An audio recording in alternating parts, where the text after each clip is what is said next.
Welcome to Lesson 8 Workbook Exercises for Hebrew 1 and 2, Bright Old Testament 502-504 online edition. In this particular lesson, we're looking at numbers. We're only going to do one example exercise because numbers are simply numbers. They don't really change all that much except that the specific number changes. So we're going to be looking at how we use the numbers within the Hebrew text. The one exercise that we're going to go over together is number 7 from section 1 of part 11 of your workbook.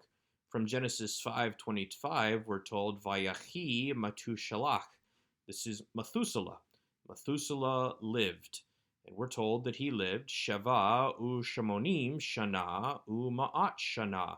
You'll notice that the word Shana appears twice here. This is not always the case. Sometimes the element that's being counted will only show up at the end of the phrase. Again, starting with that smallest number, shava, and then building all the way to the largest number, which in this case is ma'at, but in some cases could be elef, meaning 1,000.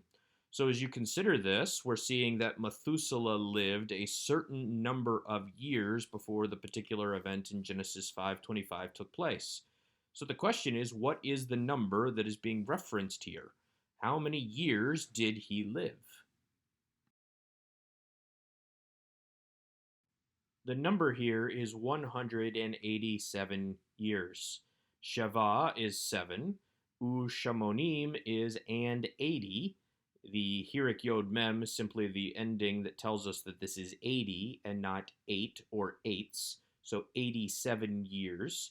And then we have Ma'at, which comes from Ma'ah, which is 100. 100 years. Ma'at is in the construct, but I would make the argument that it is absolutely irrelevant whether a number is in the construct or in the absolute, because the goal is simply to figure out what's the number. So whether 100 is in the absolute form here, or whether it's in the construct form, which it actually is, it's still translated as 100, which says to me it's not really important to worry about when it's in the construct or when it's in the absolute. It's not like you're going to be translating from English into Hebrew anyway, so don't lose too much sleep over it. Simply get to the point where you recognize the major numbers, 1 through 11 or 12, understand how the numbers in the teens are formed, and then how the numbers in the 20s, 30s, 40s, etc. are formed, with that major number ending in eem added then to the ordinal number. That'll make your life a whole lot easier and a whole lot simpler in terms of translation. I've only given you one example here because numbers are numbers. Translate the numbers accordingly, and you'll know what the number is. It's that simple. Hopefully you'll be able to figure out the rest of your exercises on your own.